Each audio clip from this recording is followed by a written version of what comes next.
I'd like to call this Monday, December 10th meeting of the City Commission to order and ask those who wish to join us in the Pledge of Allegiance.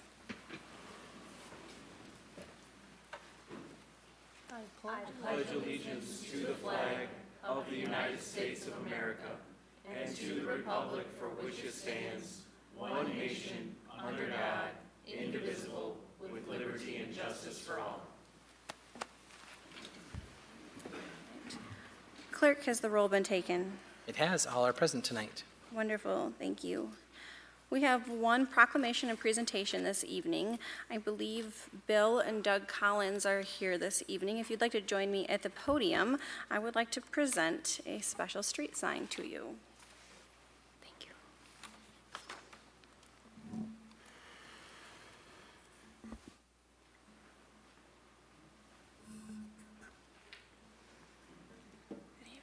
I just have a couple comments to make.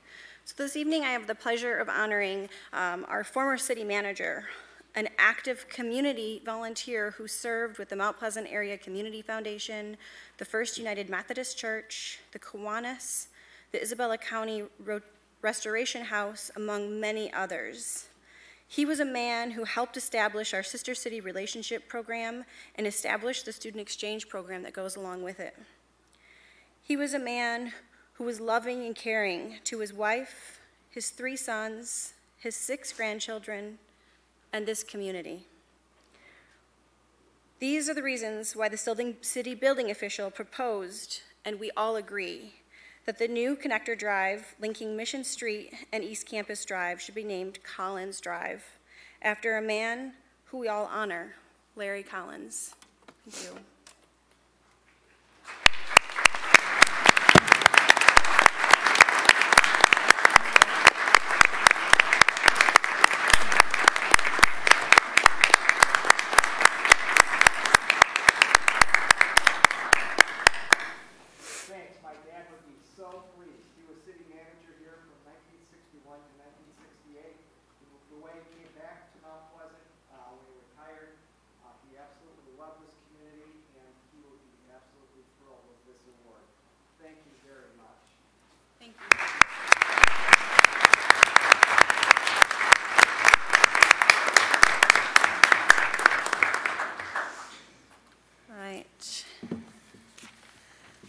Do we have any additions or deletions to the agenda? Commissioner Kulik. I'd like to add an item to the agenda. The item would be a resolution to eliminate the Citizens Advisory Board and replace that with a directive that the Director of Public Safety meet monthly with the Mount Pleasant Area Diversity Group, the Isabella County Human Rights Commission, and the City CMU Liaison Group, and generate a report at the end of a year.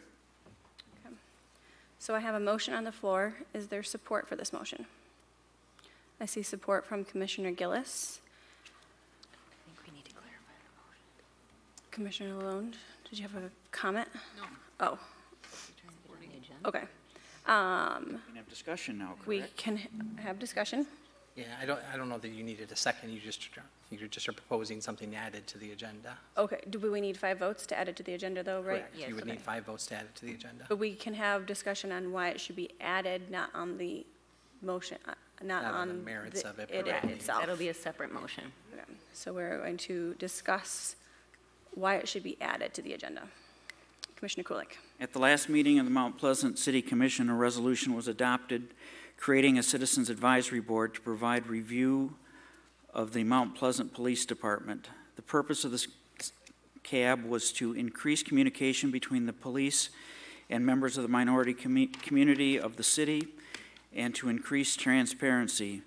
The resolution is not ready to be undertaken because the resolution calls for a review and comment by the city attorney and the Mount Pleasant Police Officers Association. There is no time limit for how long this process should take.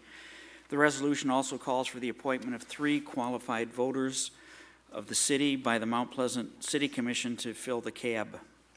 It has been repeatedly stated at the meeting that the purpose of the CAB was to increase transparency and increase communication between the community and the police department.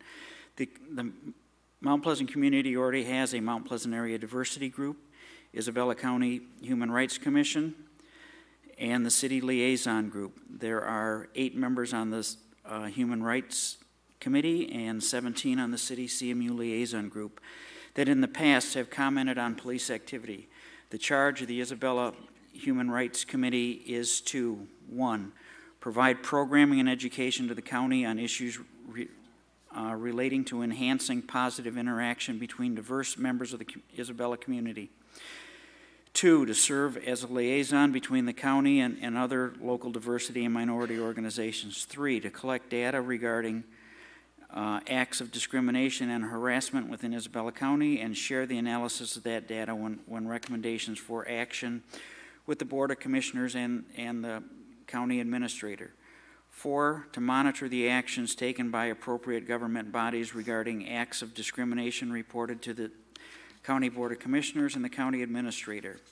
5, collaborate with the county administrator to ensure the goals of the Human Rights Committee are appropriately implemented through the County Diversity Office. 6, provide guidance to and participate in establishing goals for the Diversity Office. And 7, report periodically to the Board of Commissioners and Administrator on the extent of violations within Isabella County.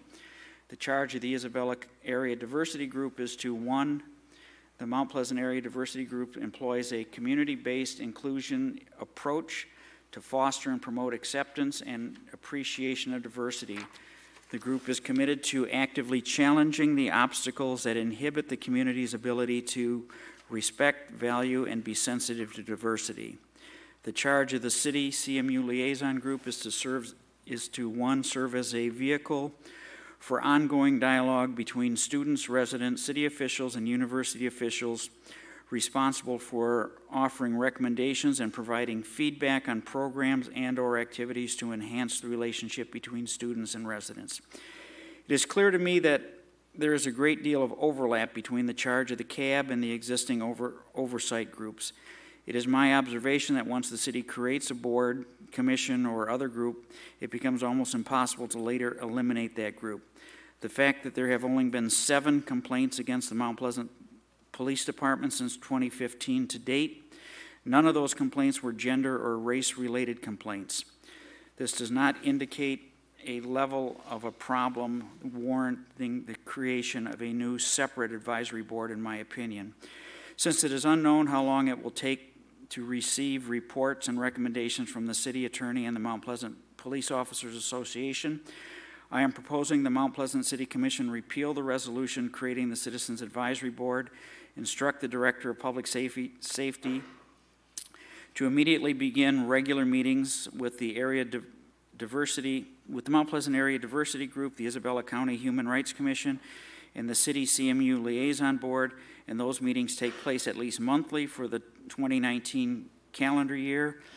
The instruction to the Public Safety Director to meet with these groups will increase the community transparency by having the Public Safety Director meet with many more community members, not just the 3 proposed to be appointed to the CAB, and that activity to begin immediately.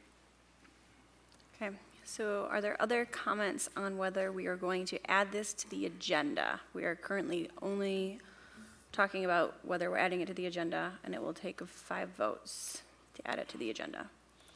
Commissioner Ling. I'm not going to support adding this to the agenda. I do think that a lot of the issues that Commissioner Kulik has raised are issues that obviously are of concern. We have a lot of people here. I don't think it was just to recognize Mr. Collins, although I think he would have really appreciated that.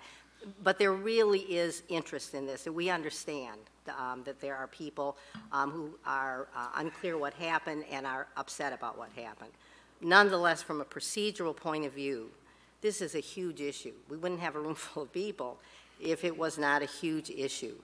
I cannot vote to put an item on the agenda to actually take action when there are people in the community who would be interested in it and don't know that it's on the agenda, and we didn't know it would be on the agenda until we came in tonight. So from not having anything to do with whether or not there are issues that we need to address, some other acts we may at some point want to take, I think those are possibilities, but to add an item of this significance with no public notice, it just goes against my beliefs about the way in which government should operate. So I cannot vote to support this. If there's 5 people who support it, it'll go on the agenda and we can discuss it. If there's not, I might make a suggestion for something else that we could put on the agenda, even if it was just as much as add an item at the end to discuss what we might want to look at the first meeting in January as a basis for discussion. But I couldn't in good conscience vote for this. Commissioner Joseph.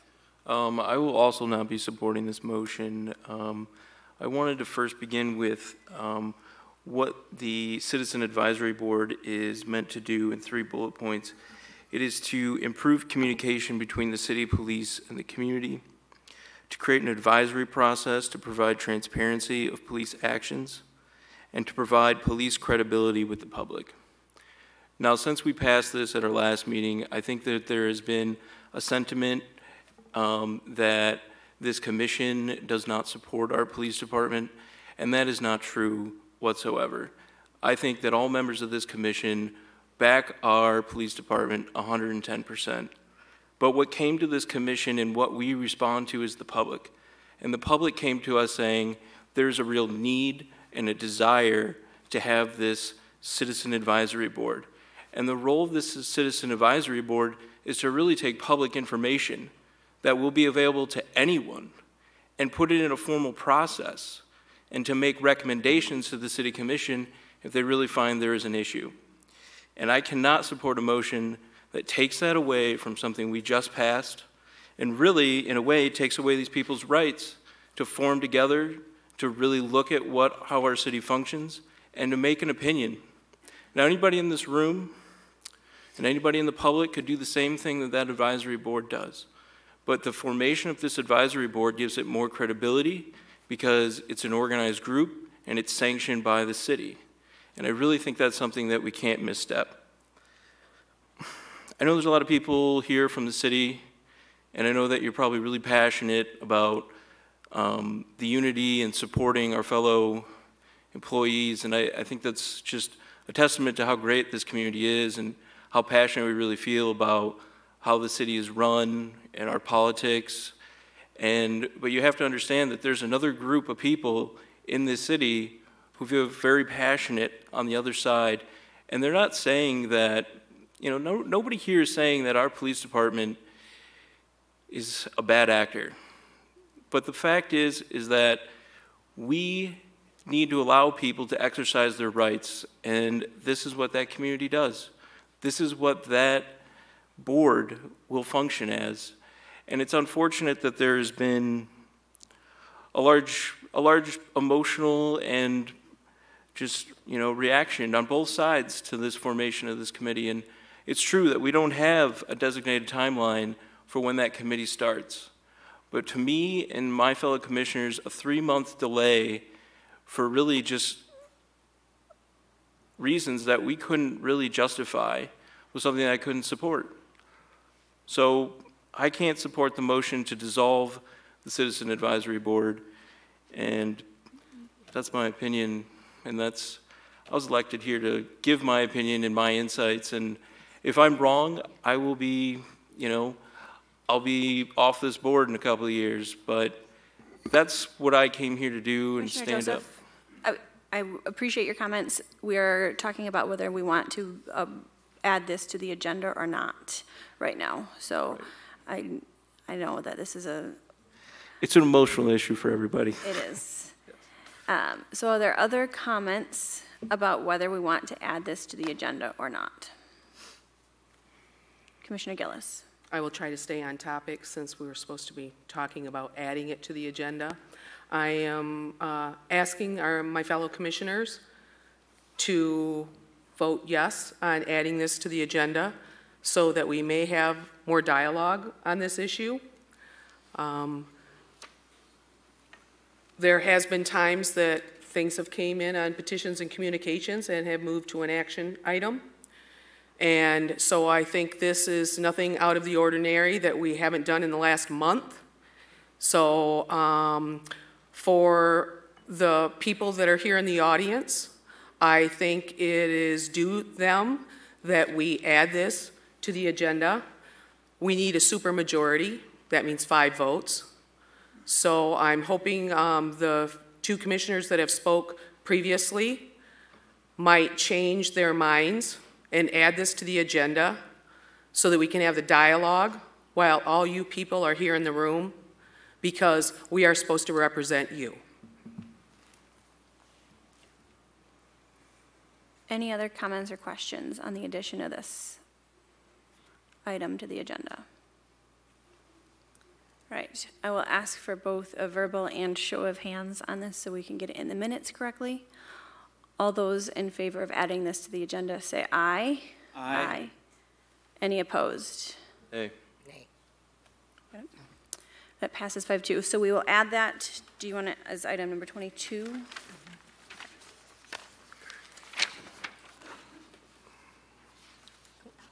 Madam Chairman, where did you say we were going to add it? We're going to have it down in number 22.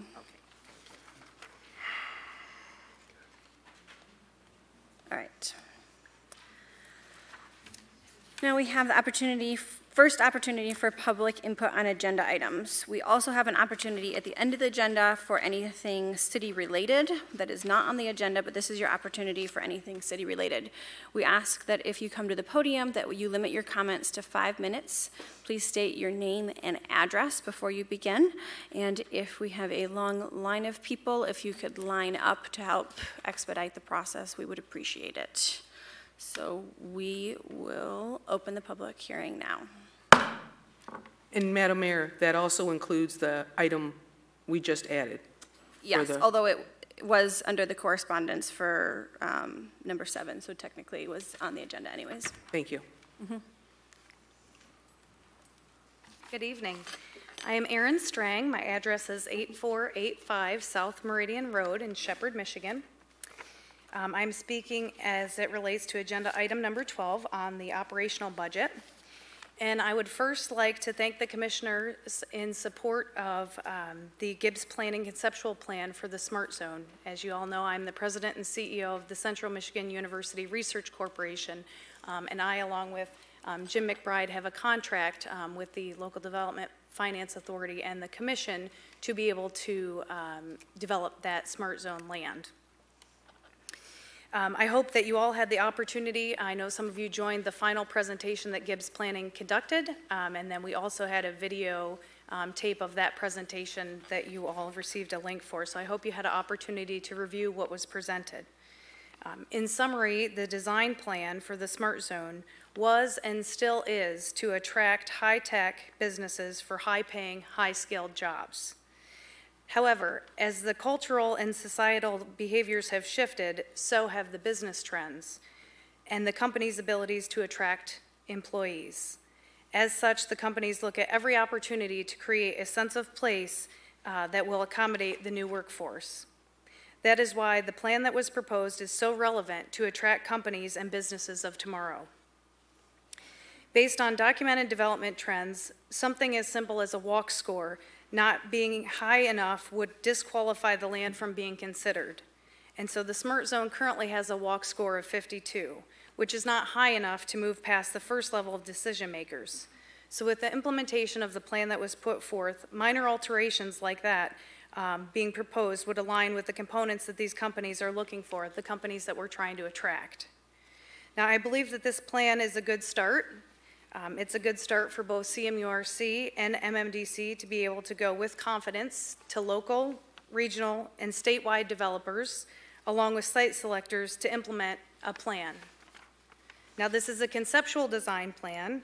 If there are reservations about the plan formally approved by the LDFA, I would like to share that I did conduct a survey, and those that responded had unanimous support of the proposal. If there are reservations about the city's involvement, please be assured that based on the 2016 infrastructure agreement between CMU and the city, it would require that both the city manager and CMU's VP of Finance would formally, in writing, approve any project before it gets built. From a university perspective, based on the covenants, the Board of Trustees would need to approve all projects as well. So there are multiple opportunities for all stakeholders' voices to be heard in the development. The plan itself will have variations based on the proposed projects. Again, this plan will not be developed 100% to the specs, but this gives at least a framework for development that we can move forward to attract businesses with high-paying jobs. As a reminder, the LDFA and the City Commissioners approved the 5-year Smart Zone extension in December of 2015, which means that we have a sense of urgency to move forward on this development and cannot delay. I live in Isabella County and I work in the city of Mount Pleasant. I have a vested interest to increase the tax base here, and I assure you that we will work to develop the land in a manner that is beneficial to the city and the university. I ask that you strongly support option 1 of the memo in which Nancy sent out last week to accept the proposal of the budget made formally by the LDFA board. Thank you. Thank you. I'm part 2. Jim McBride, President, CEO of Middle Michigan Development Corporation. Address is 2130 Flagstone Court, Mount Pleasant. Also 200 East Broadway in Mount Pleasant is where we're located.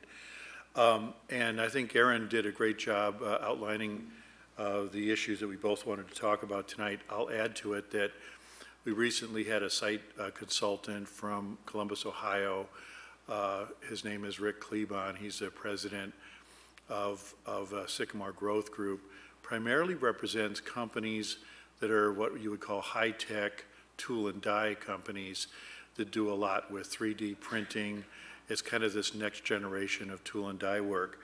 I had met him at an MEDC function and handed him one of the brochures that you folks have seen that we put out as a marketing tool to promote University Park and the Smart Zone. And when he looked at that, he then called us and said he wanted to come up and take a look at the park. He did, and one of the things he brought up was the walkability issue. So that's a real issue. You know, we talk about it, and I think downtown Mount Pleasant is to be commended for a walkability score of 89, one of the highest in the state. I think Petoskey might be the only community that might be higher. Maybe there's one other, but we're definitely in the top few communities with the walkability score in downtown Mount Pleasant. But a walkability score of 52 is not high enough. And so that's one of the things he brought up. He was looking at, and it wasn't the same conceptual design plan that came out more recently. It was an earlier version when we were still looking at 3 different possible conceptual plans. And he looked at all 3 and he said, you know, whatever you guys come up with, you know, this is going down the right track. And this would make it much easier for me to sell this park to one of my companies that wants to have more of a presence in Michigan. His companies are primarily focused on the auto industry. So, you know, the idea that they would come all the way up to this area, it's a little far away from the base, but he thought that with improving the walkability score would drive that issue and make it much more likely we could land one of these. So I just wanted to add to what Aaron said, and hopefully we'll get more comments from city commissioners and all of you here, because as I look at it, it's a conceptual plan. It can still be revised. The more comments we get from you folks, the better. It would be a good idea to maybe try a piece of this and see how it works. It's not set in stone. I mean, I think that's really important to keep in mind. But like Aaron, we would greatly appreciate the option 1, the 12 months of funding. I think that would be good for both of our organizations. So hopefully you'll consider that. Thank you. Thank you. Good evening. Good evening. My name is Todd Olivier. I reside at 805 Canal Street. I just wanted to talk briefly about the Citizens Advisory Board. I was at the meeting November 12th when the subject of a Citizens Advisory Board was brought to your attention. 2 things I remember from that meeting were the commission discussed the subject. You shared thoughts and ideas about working with the county because they already have an advisory board. Then you tabled the subject. 2, no one gave examples of problematic interaction with our Mount Pleasant Police Department. 2 weeks later, I see in the paper you voted to create a Citizens Advisory Board. I do not think this was discussed enough amongst yourselves. I believe the subject deserved more conversation with the community, and most importantly, with the men and women of our police department. I think you have insulted the police department, and I think they still deserve your time to discuss the subject. I went to the City Commission meeting on the 12th. I read the This Morning Sun article on the 26th, and I still don't know why we need a Citizens Advisory Board. So I'm counting on you to please straighten this out.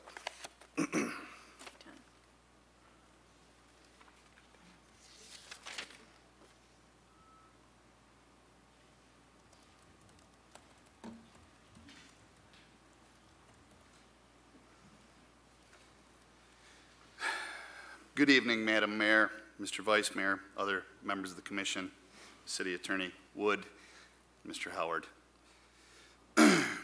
My name is Chuck Morrison. I am a detective with the Mount Pleasant Police Department and a president of the Mount Pleasant Police Officers Association. To my left is Sergeant Dan Gafka, a sergeant at the Mount Pleasant Police Department and the president of the Mount Pleasant Command Officers Association. To my right is Officer Bliss, a police officer with the Mount Pleasant Police Department, a school liaison officer, and the vice president of the Mount Pleasant Police Officers Association. Collectively, our address is 804 East High Street. We are here to comment and read a statement from our association regarding amendment or agenda item 7 and now 22, which mentions communications about the recently voted on Citizens Advisory Board. We are here this statement has been prepared to give a voice for our police officers, which was not considered during the November 26th City Commission meeting. After the November 26th meeting, we were deeply disturbed, saddened, and hurt to have learned the elected officials of this great city questioned our integrity by staying silent concerning the unsubstantiated claims against us. The confidence in our city's elected officials has never been so shaken by the lack of support or rebuttal of the claims that were made by a select group of community members in an attempt to justify the creation of this board. This and most governing bodies take the appropriate time to research facts and analyze all the relevant information before making a decision. We are not concerned that our actions will be reviewed by anybody. We are accustomed to that and confident that our actions will stand up to any scrutiny. On a regular basis, our actions are already reviewed by our peers, our first-line supervisors, the lieutenant, the captain, the director of human resources, the city manager, and at times this commission. In the fast-paced world that we live in, the news media and different social media platforms allows for instant analysis and criticism of our actions. Being questioned, it's nothing new to us. In the past 4 years, a total of 7 citizen complaints were filed against officers from the Mount Pleasant Police Department. 7. None of those complaints revolved around discrimination. To put this into perspective, over that same period of time, we responded to 71,000 calls for service, wrote 17,000 police reports, issued over 8,000 traffic citations, and arrested over 9,400 people. Many of the statements made during the November 26th meeting revolved around vague accusations and outright lies that are not a problem in our department. The preamble of the Citizens Advisory Board was a deplorable rant filled with bias, lies, and prejudice against law enforcement. To say that we must have corruption here because it exists in other places is no different than judging people by their appearance. The commission responded to these accusations by pushing a proposal through in a way that contradicts the way it has ever been done in the past. In fact, it was passed in a way the commission has been trained not to approve proposals. This is a clear indication that shows the lack of willingness to make a complete and informed decision by this commission. During the meeting, there was a commissioner trying to follow proper procedure and was cut off by the vice mayor. At one point during the meeting, the vice mayor made a gesture to stop this member from talking by moving his hand across his throat. The mayor also interrupted another commissioner when trying to voice their opinion. How do you think that was perceived? We sensed there was collaboration prior to the meeting of some members of the board so they could push through their agenda without a finished product. We noted the speed at which this commission enacted this board, going against your norm, as we have listened to marijuana and snow shoveling issues get debated numerous times and postponed before reaching any decision. On November 26th, it appeared there were personal agendas followed, knowing the commissioners to pass the proposal without considering the consequences or getting all the input that would justify the creation of such a board. I don't want to interrupt. I can ask, and I will ask, the commission just has to vote, so I can give you more time for the collective, if you want. Or you already have, okay. I was going to just let them vote to have you continue. That's up to you. That's fine. You guys are happy with it? I just want to make sure that we're following our protocol so that you can follow yours. So if you wanted to continue, you're welcome to, if you have a system. I just wanted to make sure that the commission was okay with that. Okay, So we'll give you 10 more minutes. I appreciate that, Mayor.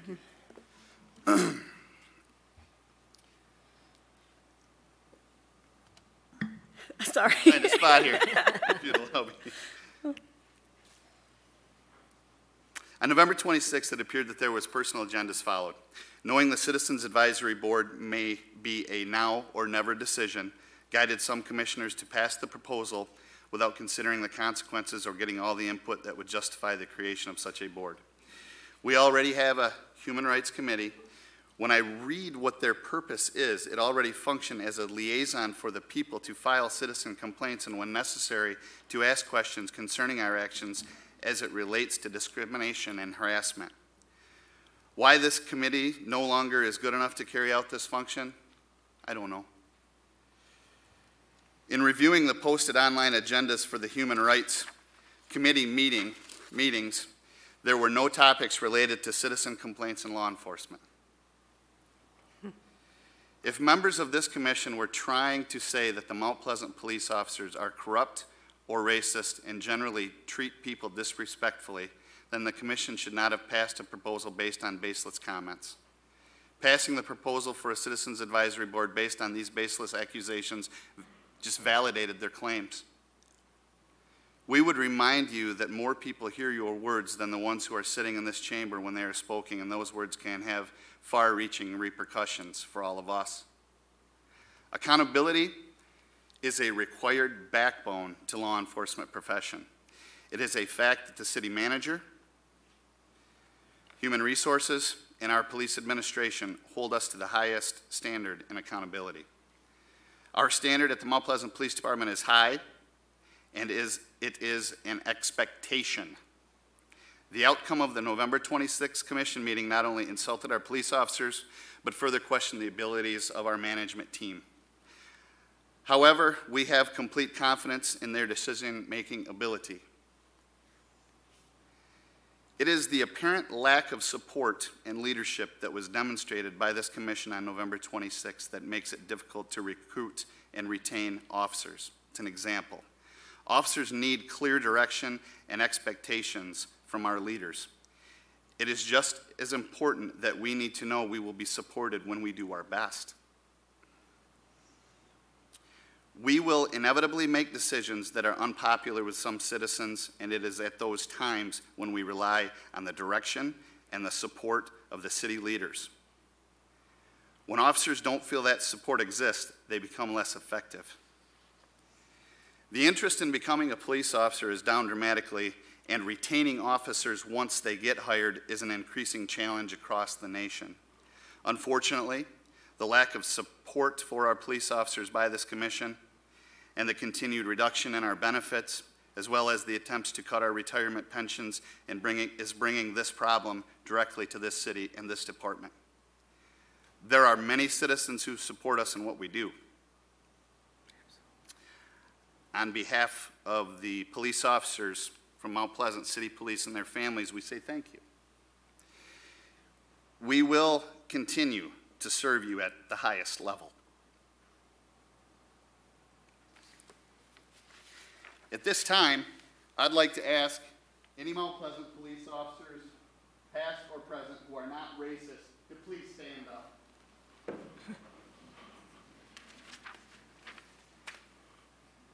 These are your city cops. I'm proud of them. I wish some of you were more. Thank you for your time. Thank you.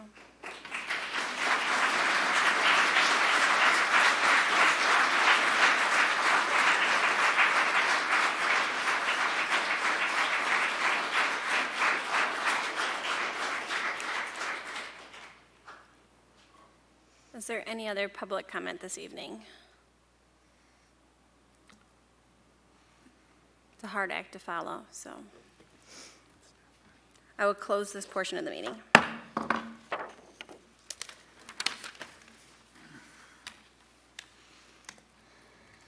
will now ask the city manager to go through the petitions and communications that we received this evening. The items on your agenda for this section tonight are the report on pending items, the receipt of Certificate of Achievement for Excellence in Financial Reporting, which I might add is the 31st consecutive year that the City of Mount Pleasant has received, the October minutes of the Parks and Recreation Commission and the Zoning Board of Appeals, a notification from the state of Michigan that we will be awarded our redevelopment ready community certification. We've met all of the benchmarks that were required for that through a lot of the work that City Planner Jacob Kane did, and the official certification will be delivered to us after the first of the year.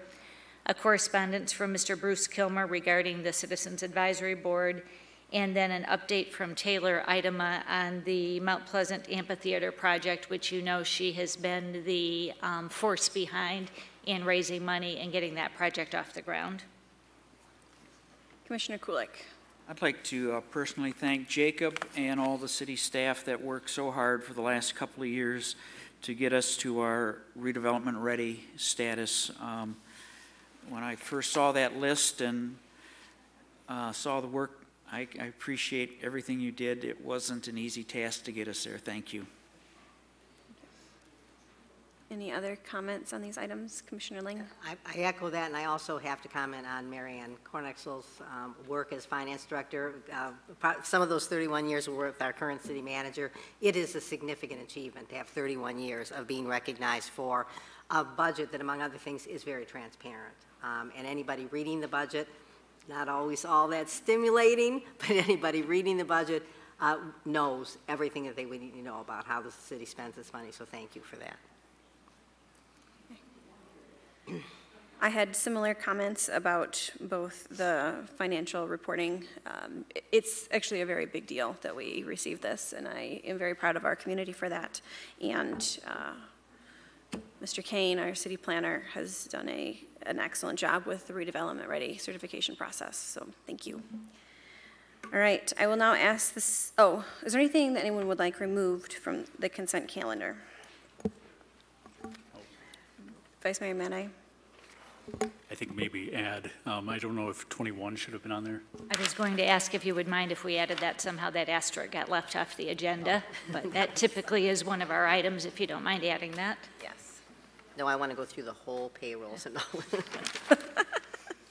Okay.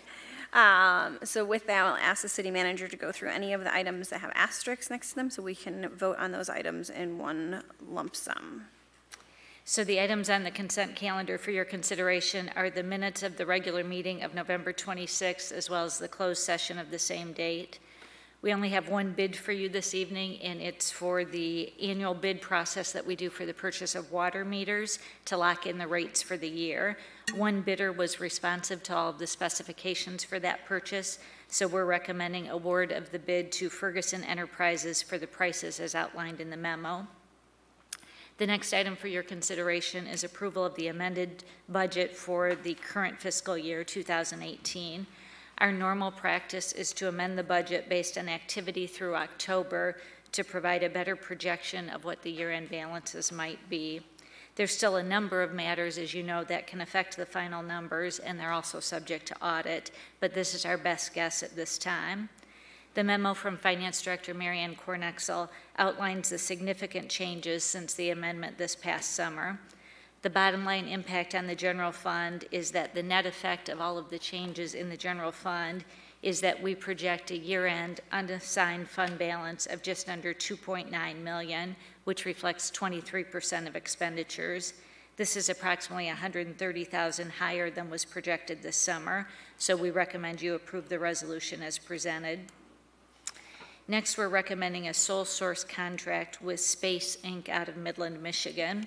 As you know, during discussions on the capital improvement plan, we pointed out that the plan included over $100,000 of improvements needed at the DPW administration building on Franklin Street. We previously indicated that some of those set-aside funds may be better used to reconfigure the existing space in the Borden building so that 8 staff from the DPW administrative and engineering departments could be relocated to the Borden building. We strongly believe this will have a positive impact on both customer service and interdepartmental communications. We've worked with Space before, who completed the original design of the office layouts in this building, and they ensure appropriate logical space is available.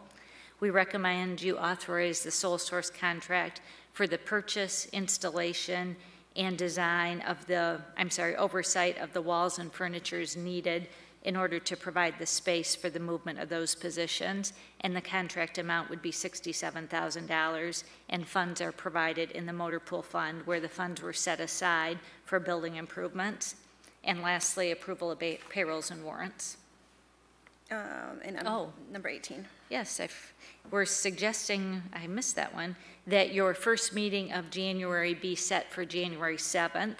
I know our meetings are typically the second Monday of every month, but because of the way the calendar falls, that's as late as it possibly could be in the month if we went to the second Monday, and especially with both the mayor and vice mayor having terms ending at the end of this year, we recommend it might be helpful for planning purposes to have your first meeting on Monday, January 7th at 7 p.m. I see a motion from Commissioner Joseph, seconded by Commissioner Gillis. Any comments or questions on the consent calendar? Seeing none, all those in favor say aye. Aye. Any opposed? All right, item number 12, consider a resolution approving the final 2019 operating budget and setting the millage rate for 2019. An updated resolution was included in your packet, which includes the information outlined in the memo from Finance Director Marianne Kornexel about the changes that were generally agreed to either in work session discussions or were formally approved at your last meeting. Those changes include the reconfiguration of the downtown funding and responsibilities, the recommendations from the Local Officers Compensation Commission, the new contract for solid waste pickup, and the new bag tag and recycling pickup rates, the allocation of the existing funds from the motor pool account for the reconfiguration of the building that I just outlined, and all of those updated pages with the new numbers were included in your packet. As I indicated in your memo, there is one issue that had been discussed during the fall discussions that was not fully resolved. And as you heard during public comment this evening from Ms. Strang and Mr. McBride, the LDFA board recommended a budget this summer which included an allocation for the continuation of the full year contract with both the CMU Research Corporation and Middle Michigan Development Corporation for the services they provide for entrepreneurial services and the marketing for the land to create jobs. Earlier this year, an amended budget allocation was approved for the Gibbs study that was referenced earlier this evening. The Gibbs group was hired and presented their final recommendations on November 12th, and as Ms. Strang indicates, CMU is supportive of the recommendations.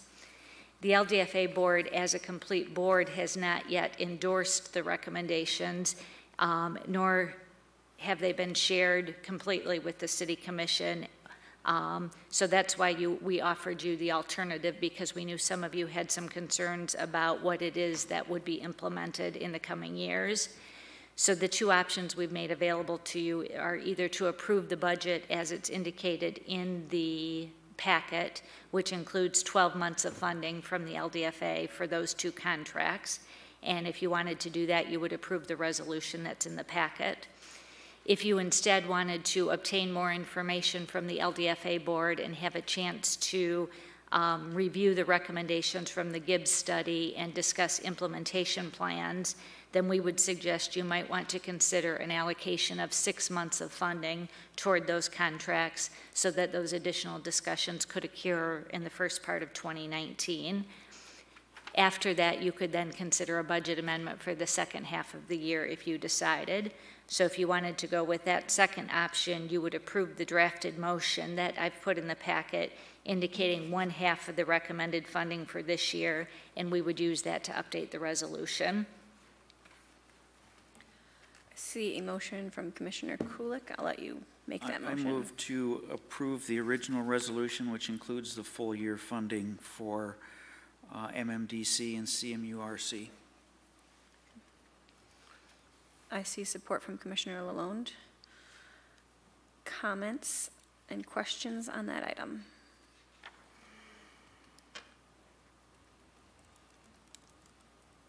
Commissioner Gillis? I would have preferred option 2, so I will be voting no on this.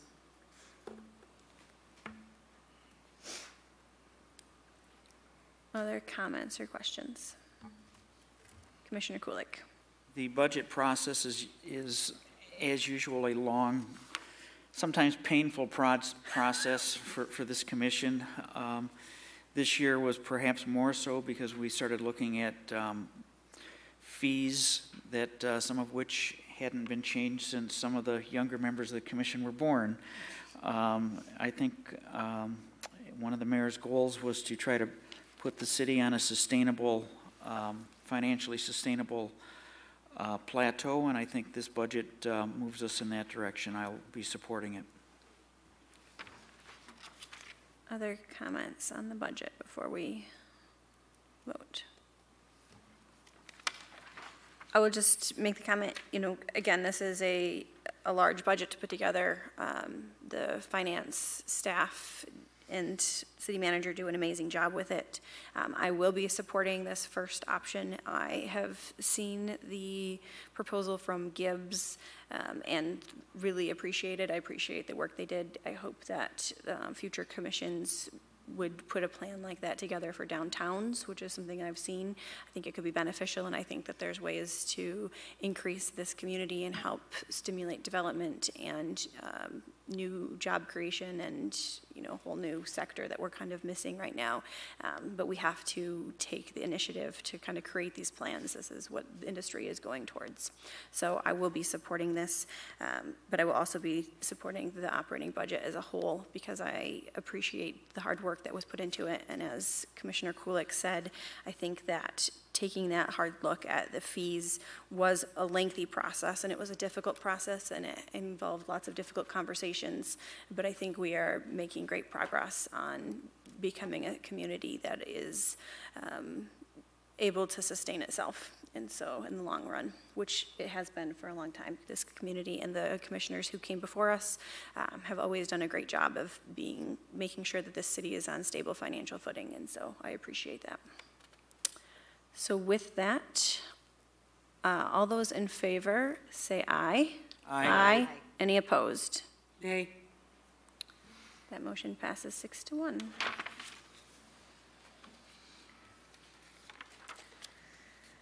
Item number 14. We get to hang out with the EPA a little bit, huh? Our wastewater treatment staff has been spending more time with them. As you know, we both have a state and a federal discharge permit, and as part of the normal process of that permitting, compliance audits take place over time. Our compliance audit with the EPA took place in March of 2018, and they reviewed any compliance issues that had occurred at our plant since January of 2016. The staff has been working diligently with the EPA on the steps taken to address any deficiencies, and almost all of them have been accomplished. Most of them, quite frankly, were accomplished either when the event occurred or while working with the EPA over the last months. And there are still 4 left to do. 3 of them are part of the approved budget for the wastewater treatment plant, and 1 is to spend some significant amount of time updating all of the current procedures at the plant. So the EPA is recommending a standard consent agreement to document the work that is done and to commit to the work that will be done over the ensuing year, and the staff is committed to getting that work completed. So we're recommending you authorize the mayor to sign the agreement on behalf of the city in a final form as approved by the city attorney. I see a motion from Commissioner Joseph, seconded by Commissioner Kulik. Any comments or questions? Nothing tonight, huh? Quiet group. All those in favor say aye. Aye. Any opposed? All right. Oh, I knew there was something I was supposed to do before the meeting. Item number 16. No, I know what I'm going to do. I just haven't told you all the way I wanted to do. I planned on telling you. We talked about it a little bit. We had the city manager evaluation recently, and part of that is considering a wage adjustment. For the last 5 years, we've done this 4 times? 4 years since the city manager was hired. There have been bonuses given, but there has been no wage adjustment. And so I would like to ask the commissioners, I'd like to make a motion that we give the city manager a wage adjustment of 2%, which is not more than we bargain in negotiations for with our unions, but is in line with wage adjustments in the city. I see a second from Commissioner Kulik. Comments or questions?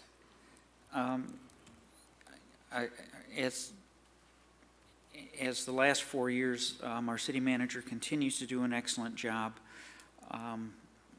It's important, I feel, that we have a wage adjustment so that if and when Nancy leaves, we have to hire a new city manager. We're not having a sticker shock that why is it costing us 10%, 20% more, because we've continued to give bonuses and not adjust the wage. So I will be supporting this. Other comments or questions? Yeah, excuse me. Yeah, I would simply reinforce that. I have been, during the time when I was serving as mayor, there were a couple of times where we did bonuses instead for a number of reasons that I think were appropriate at that time. But I would agree with Commissioner Kulik that at this time, given how long it's been since there's been an actual increase, and given our level of satisfaction with the job performance, I'm very comfortable with that. And I apologize to the commission for not sending you a note earlier, reminding you that that was my intention. So. Any other comments or questions? I would just like to, there's going to be a lot of thanks this evening, but I will say that when you were hired, Nancy, I actually sat in this room and spoke out against you being the city manager. And I have seen you. Remember that. I remember that. I have seen you grow, and I am proud of the leader you are today, and I'm proud of what you've become as a city manager. And so I want to thank you for that. And I'm not going to cry tonight. Okay. So I'll give you my thanks now. Thank you for being our city manager. All those in favor say aye. Aye. Any opposed? All right.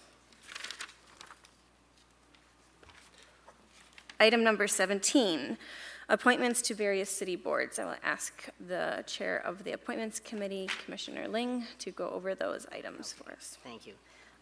The appointments committee has met several times. We had a lot of positions that we needed to fill. We did quite a few of them last time. Tonight, we're going to make some appointments, some reappointments, and one correction. So I move that we make the following appointments or reappointments. Karen Breedlove to the 911 Central Dispatch Governing Board for a full term ending in December of 21. The correction is we should have been reappointing Ann Swift to the Board of Review for a term that will be ending in December of 20. On the Economic Development Corporation, we're recommending Brad Weir to a partial term ending December of 2020. And on the Parks and Recreation Commission, a reappointment of Lori Irwin to a term that is ending on 12/31/21. I see a second from Commissioner Kulik. Any comments or questions? Seeing none, all those in favor say aye. Aye. Any opposed? All All right.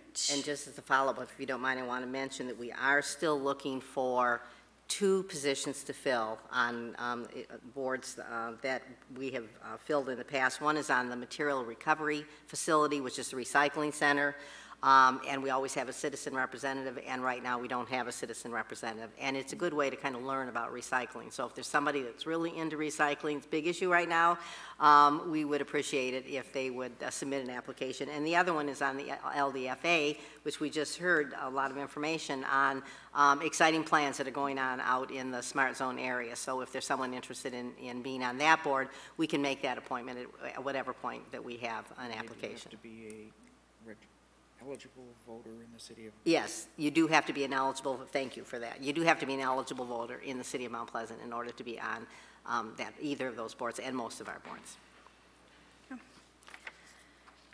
Item number 19, now that we just approved a budget, we can consider a motion to cancel the city commission meeting that is scheduled for December 19th. I see a motion from Commissioner Kulik and seconded by Commissioner Gillis. Comments or questions? This is a pretty traditional move that we usually cancel the second meeting. We keep it in case we have a contentious budget. This commission has worked hard this last year, and we deserve a night off. With no work session. Amen. There is no work session tonight either. All right, all those in favor say aye. Aye. Any opposed? I almost forgot to have us vote on it because I didn't think anyone would be against it. So. Item number 20, I will let you. Yes, as you know, in order to properly pay our vendors, particularly at year end, you also traditionally have given approval to the finance director to continue to release checks or payrolls and warrants between now and your first meeting in January. So we're recommending you pass the motion that would allow that to continue again this year, and a listing of all of the checks released will be shared with the commission the first part of January. I see a motion from Commissioner Kulik, seconded by Commissioner Joseph. Any comments or questions? All those in favor say aye. Aye. Any opposed? All right. Item number 22. I guess we'll just remind that item number 22 is Commissioner Kulik's request that the City Commission, what are the words we're using? Dissolve? Repeal? Rescind is the appropriate term. Thank you, Jessica. The Citizens Advisory Board, and there are other proposals in there of what we would do instead. So I would look for a motion on that item. Motion by Commissioner Kulik, and I need a second, Commissioner Lalonde. Comments, Commissioner Kulik. There are several reasons, as I discussed earlier, as to why I think we don't need a citizen advisory board. I have a real problem that currently the Mount Pleasant Area the Isabella County Human Rights Committee has 8 members. The City CMU Liaison Group has 17. I have a hard time envisioning how the appointment of 3 new people is better than having our Director of Public Safety meet with these existing groups out there. So I will be supporting this with the understanding that the Public Safety Directors start meeting with these groups and start talking about the issues of police transparency, and are there any procedures that the citizens in the community think should be adjusted. Hopefully these groups at the end of the year will generate 3 separate reports that we can look at, and as a commission decide whether we should be taking action or not. Commissioner Lang. I'm going to make a motion that we postpone consideration of this motion until our first meeting in January. Okay, and I would need a second on the postponement to have further discussion.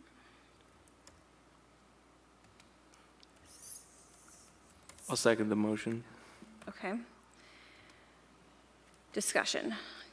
I'm going to move that we postpone it for the same reason that I did not want to have it on the agenda in the first place.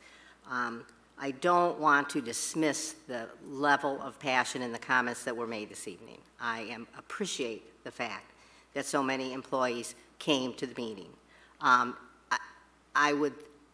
didn't necessarily agree with everything that was said, but I'm glad that people came and expressed their opinion on it.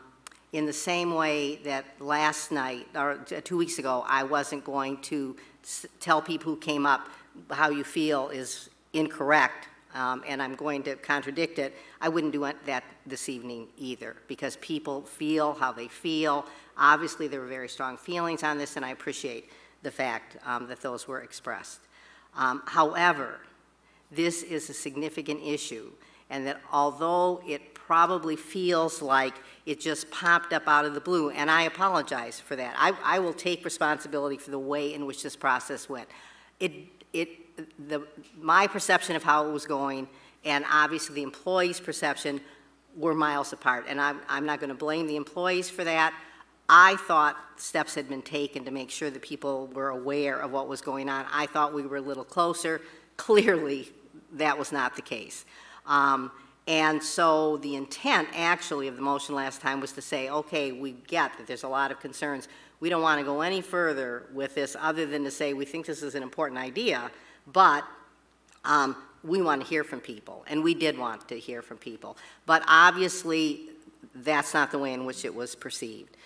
So I understand people being concerned. And I guess the only thing I would say is, please don't think any of us up here think the police department is racist. If that's what came out of that, that is an unfortunate misconception, because on no circumstances, I've had some of the police department in my class. I had one of them fall out of the window of my classroom one time. And I love the police department and the city employees, so no way is that what's being said. However, we have a significant group of people in our community who also have an interest in this. They did not know that there was going to be an issue on the agenda tonight to rescind this action, and had no way to know.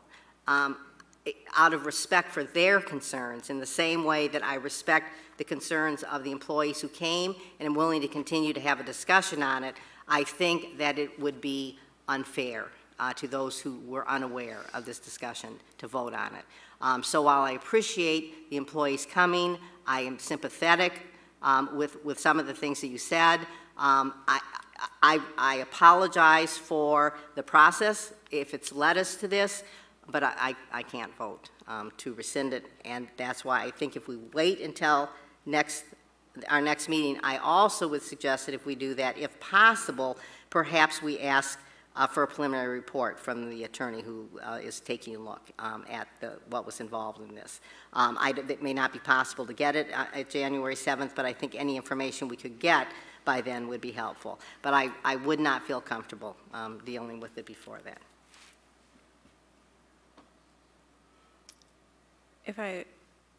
Do you think that that is something that the city attorney could even? Well, at the last meeting, you asked that the new attorney look at it, since it was going to be carrying over into the new year, and the new attorney isn't our attorney until January 1st. Right. So although I've shared the information with him and told him it was coming, I did not ask him to start spending a significant amount of time on it. That's understandable. So I'm not sure, I can't commit for him to know how much he can or cannot get done by the time your agenda would go out on January 3rd. So I can check into it, but I can't make any commitments without having had that discussion with him.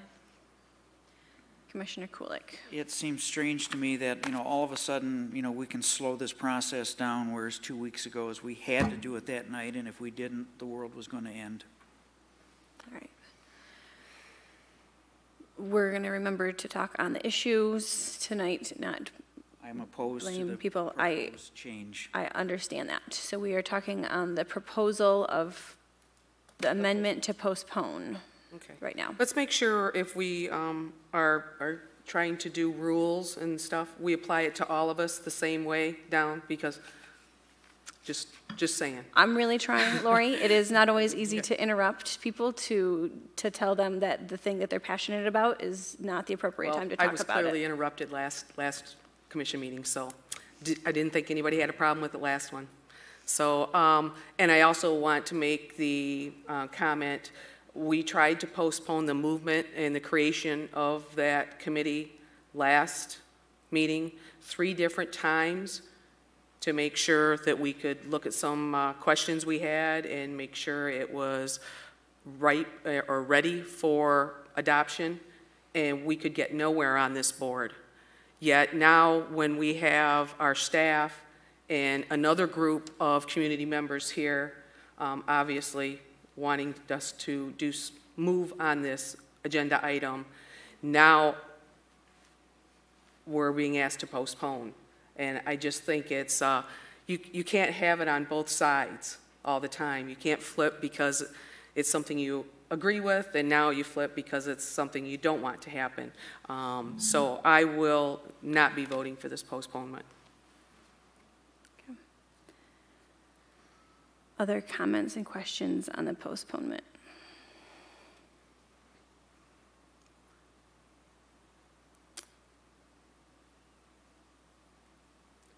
Nobody else? I know, but if I ask you for a vote, I have to make a decision about how I'm going to vote. And since I've been trying to pay attention to whether people are staying on topic, I haven't had time to decide what my feelings are and what I'm going to do this evening. 8 minutes, a big decision. Right. So,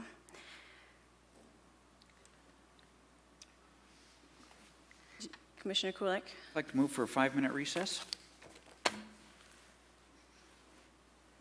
I'd support that. Okay. Then we will take a 5-minute recess.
Lori. All right. Thank you for the fellow commissioners for giving me a minute. It is interesting to try to think about things while you are also running the meeting and also paying attention to what people are saying. It's hard. It is one too many things for my brain to comprehend all at the same time, so I appreciate a few minutes to pull myself together. So I will ask the city clerk to read us what you have for the initial motion and then the postponement so that we can, So you know what you're postponing? we know that what we are postponing and that Commissioner Kulik can confirm that what we have. So what I have is the original motion is to rescind the Citizen Advisory Board and mandate that instead the Public Safety Director meet monthly with the Mount Pleasant Area Diversity Group, Isabella County Human Rights Committee, and the City CMU Liaison Committee. And at the end of the year, a report will be prepared for the commission. Is that what your understanding is? Okay. And then Commissioner Ling asked that that be postponed until the first of the year, till the attorney can have an opportunity to look at it. And so we now need to vote on the postponement. Are there any other comments or questions on the postponement? Commissioner Ling. I'd just like to make one other brief comment about the postponement. There has been some comparison made between, there were efforts to postpone it the last time and they didn't go through, and this is exactly the same situation, and I can appreciate why people might feel that way, but I would just like to point out there is a fairly significant difference in what we were dealing with in that, although it went quickly, it was on two different meetings. The meeting November 12th was the first meeting where there was discussion of it. Then there was a move to put it on the agenda for the 26th. And then on the 26th, we took action. But it didn't show up on the 12th and get voted on the 12th.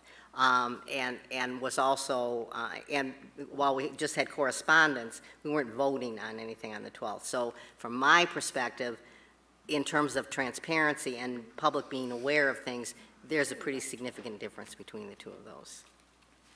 Not for the resolution. All right. I guess I was unclear. We did bring it off petitions and communications and we voted on it, but some language had to be tweaked. Am I right, Ms. Ridley? We did vote on it on the 12th? What you voted on the 12th, in my recollection, is to put it on the next agenda for discussion. Right. And if I may, Mayor, Commissioner Ling took responsibility for the process, she said, that happened at the last meeting. And I guess I just have to say, as I've reflected on this over the last couple of weeks, I would like to publicly take some responsibility as well, because we had conversations at the staff level about this, and we had talked with some of our staff members about it.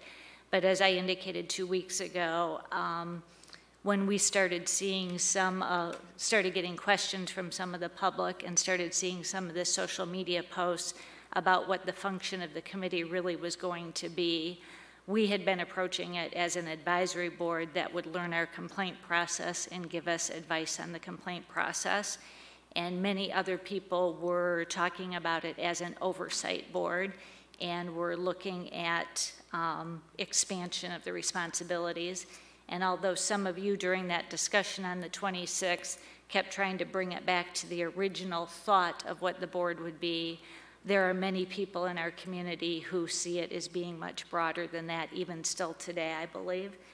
So what I will take responsibility for is I started getting nervous before the meeting of the 26th about a lack of agreement on what the board really should be. And I was afraid that it was going to be a failure from the get-go, because there was not agreement on what the function of the board really should be.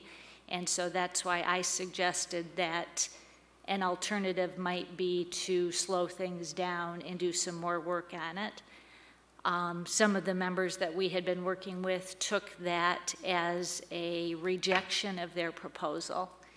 I take responsibility for that part of it. I was trying to slow things down to make it a successful board, and instead it was perceived as a rejection. and maybe resulted in some of the comments that were made on November 26th. So I apologize for that. I thought what I was doing was to make the board more successful by taking a bit more time to think through it and think through the implications of what it may or may not do based on the differing expectations. But we are where we are. The board's been approved, and there are new pieces with it that came up on November 26th that we are continuing to work through. So I guess I'm not trying to influence your vote one way or the other about whether you postpone it or not. I just had to publicly take some responsibility for bringing that up on the 26th. Thank you. We will vote on postponing this motion at this point, unless I see any further comments or questions. This is a standard vote, so we need 4 votes to pass. I would like if we could do both a hand as well as a verbal vote for this. All those in favor of postponing, say aye. Aye. Any opposed? Aye. All right, so 2. Ling and Lalonde. All right, so we are back to the motion. Comments or questions on Commissioner Kulik's motion? Commissioner Kulik.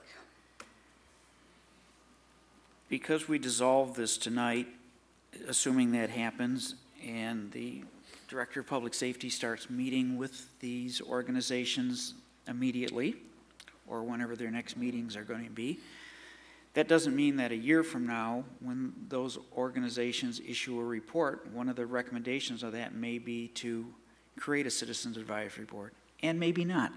I don't know. But I want a year to think about it. The last meeting, the world was going to come to an end, and we were all going to go blind if we didn't approve it that night, and I thought we were being pushed and shoved and coerced to do something that wasn't ripe for passage. So I will be doing this. We have something that can begin immediately. We don't need a recommendation or a report from the city attorney to tell our Director of Public Safety to meet with these groups. We don't need something from the Police Officers Association telling our Director of Public Safety to meet with these groups. So I will be supporting this, and we'll see where the chips fall over the next year. Vice Mayor Mattei. And I'll also be supporting this. There's a couple of points I wanted to make regarding where we came from, where we're at now, and then ultimately an additional, acknowledgement or an apology.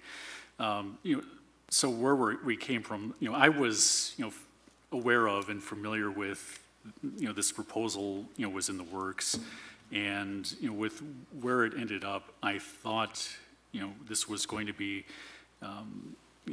fairly like in a middle ground, if you will. I would agree with a lot of the comments made by Commissioner Ling a moment ago, where, I was under the apprehension as well of, that there was discussions with staff and that we were further along in this process than I had actually realized. And so, I did not feel at that moment that we were being pushed into approving it. I thought, given the proposal that was in our packet, the proposal that Commissioner Ling had put forward, and with the idea of trying to move this forward to address some concerns that were presented, I thought this was ultimately a manner in which to move forward.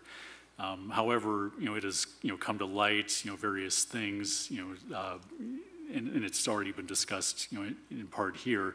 Regarding the process of how this unfolded, who was involved, and frankly, looking back, of how the process proceeded, given my experience here on this commission and my process in or my participation in developing policy with the city, I do recognize that this moved along much faster than what had been the case prior. And so, with that, I'm willing to consider and support the proposal that Commissioner Kulik had put on the table. There's already resources available that, can try to address some of these situations, some of these issues. While they're not, some of them are not, directly related to the city. I believe that with the involvement of our public safety director, who I have, faith in his capabilities, to address situations like this, working with these community groups, I believe can, be a part of, moving this issue forward and trying to address, some of the concerns that were brought forward. I believe that, we all recognize, with a number of issues that are discussed in this day and age that, not everything is, brought to the forefront, unfortunately, to be, properly addressed. If I could speak just generally, one of the things that always was a concern of mine in terms of the public or this commission's interactions with the city manager was, was an instance or two where, generally that, the manager's response was, if this was brought to my attention sooner, we could have done something, to that nature. So I speak of that in the same idea here that,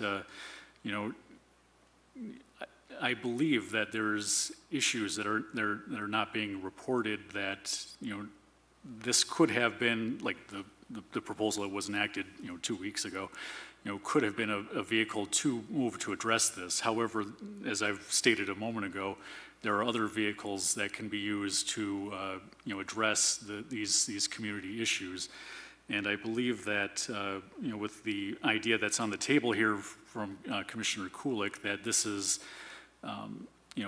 a movement in the right direction. And similarly, I would agree with his comment that, in about a year's time, maybe we can go back to the proposal from 2 weeks ago if it's needed, or maybe not, or in some form or another. But, with the discussion that could develop in the coming year, I believe that it would be more appropriate in further developing and refining and addressing and trying to consider everything as under the formal procedures that we have to, deal with this situation. So ultimately, I'll be supporting this. And one moment. Yep. Excuse me. And so the last comment I had was I wanted to express regret regarding the gesture I had made at the last meeting. I believe that I understand now that gesture, I don't know what exactly was, I was considering the point at which I made it. There's multiple interpretations that can be given to it at that point, but considering the gravity of the issue, I believe an apology is appropriate at this point. I would also want to comment on, given the parliamentary procedure that we have at the moment, that I had spoken up at the point at which I did to address what I believe was argumentation between someone on this dais and with the audience in general, and I believe that that was not in order, and so that's why I had spoken up at that point for a point of order at that point. So that's, my point of view and perspective on that. So thank you. Yes. Other comments and questions on this item? Commissioner Ling. As I'm sure will come as no surprise to anybody, I am going to vote against the motion to rescind, primarily because it was not on the agenda to begin with, but I probably would be voting against it anyway, even if it was brought to our meeting on January 7th. And that's not to say that I'm not taking into consideration and concerned about a lot of the things that were said, because I am.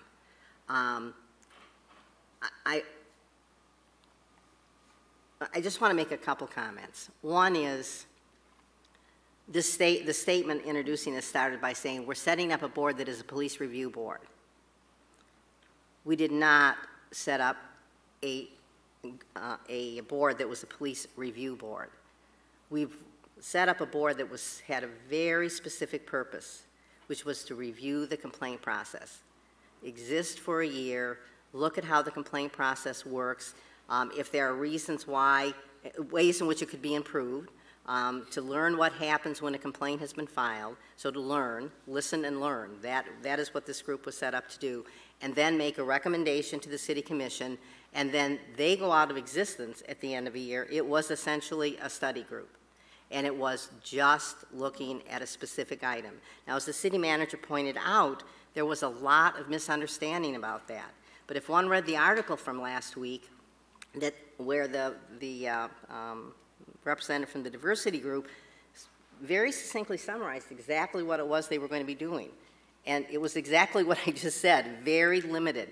And that had come from months of working on something that was not a review board, that was not an oversight board, that was not in any way a disciplinary board, because as the group met, we talked about why that's inappropriate, why the commission doesn't have the authority to do that themselves, and therefore they can't give it to somebody else, and that if they wanted something done, it needed to be tailored narrowly, so that it was only doing a specific thing.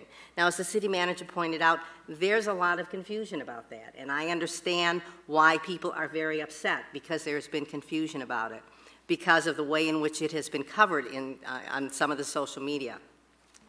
But that's not what we approved. We didn't approve the misconception of what was in the proposal. We approved just the setting up of the proposal with the idea of having someone that can look at the complaint process and then leaving it even beginning to function until all the procedural issues were worked out in conjunction with the Director of Public Safety and a representative from the police union in order to make sure all those issues were addressed. One of the things I have heard many times on this board is we don't pass our policies based on social media, based on rumors, misconceptions, misunderstandings. I would hate to tell you changes that there might have been in ways in which I voted if I was voting based on what I was called on social media. I have been told in no uncertain terms how little I know, how corrupt I am, how out of touch I am. That's part of the job of being on the city commission.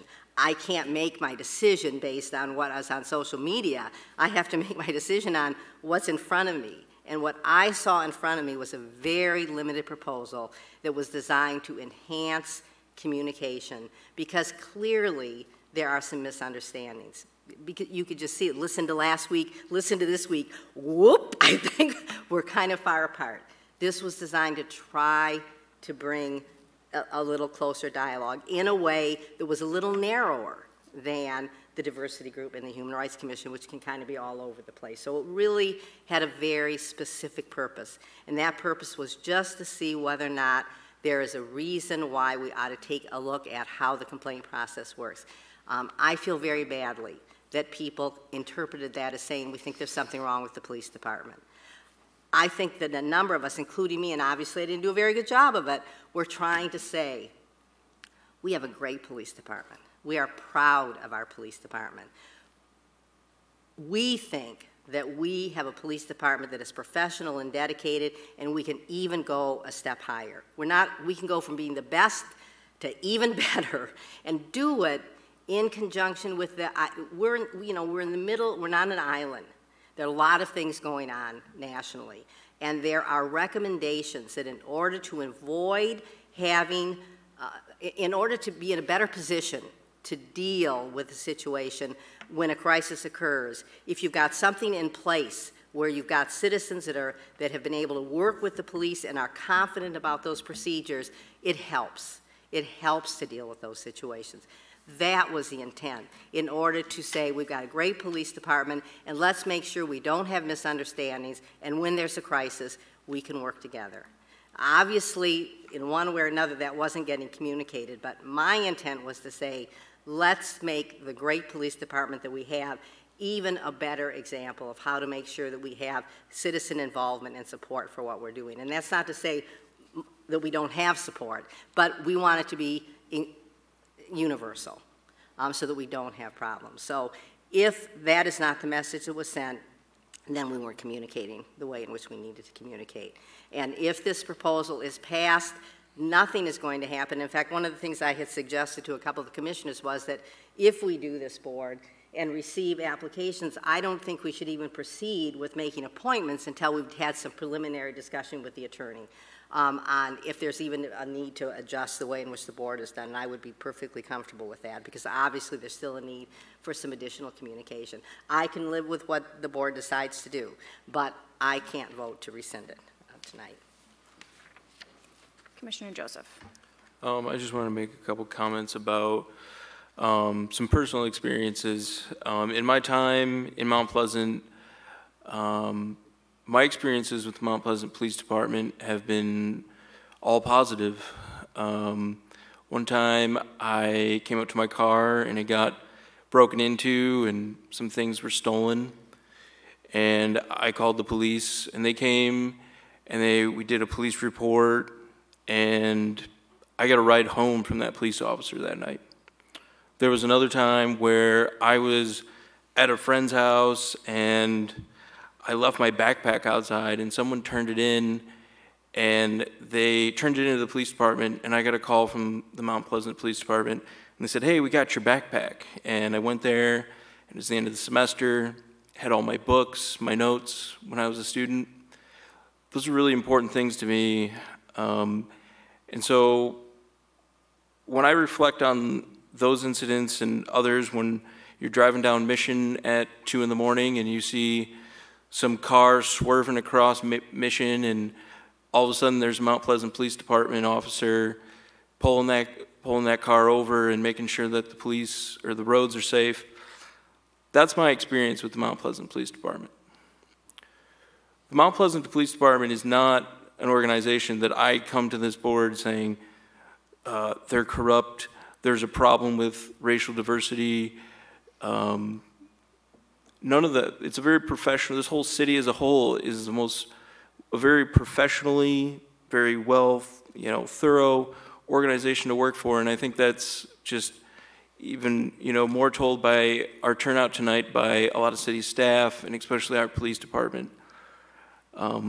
But on the other hand, there's a group of concerned citizens who come to us, and from my perspective, is a small ask. They want a committee to look at our review process, to look at how police complaints are filed, to how that information to make those complaints is made. And they represent a community of people that we see about in the news all the time that are maligned by all sorts of people with racial prejudices or gender prejudices, and that's what they want. They just want a committee that says, we reviewed our community and how our police conduct themselves, and from what I hear, I don't think they're going to find much. They have a similar committee over at CMU now, and I served on that committee. And although the CMU Police Department isn't perfect, you won't find a lot of claims that that's an organization that's just off the rails. And so I just feel that denying this committee's formation and the rights of our citizens to really come together and make an opinion, make an advisory opinion that will come to this board is something I can't support. So although I do support our police department, I do support the Citizen Advisory Board and will be voting against tonight's motion.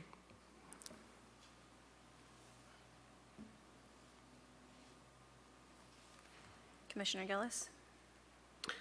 I would just like to remind this commission that we received correspondence from our previous mayor, Bruce Kilmer, who also agreed that we had been moving too fast and had not vetted this proposal.